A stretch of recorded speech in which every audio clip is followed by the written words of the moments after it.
తప్పేంటి, ముళ్ళు నొదిలి అరిటాకుకు శిక్షేంటి?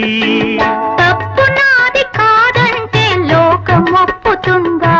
నిప్పులాంటి సీతనైన తప్పు చెప్పకుండా. అది కథే కదా, మన కథ నిజం కాదా? అది కథే కదా, మన కథ నిజం కాదా?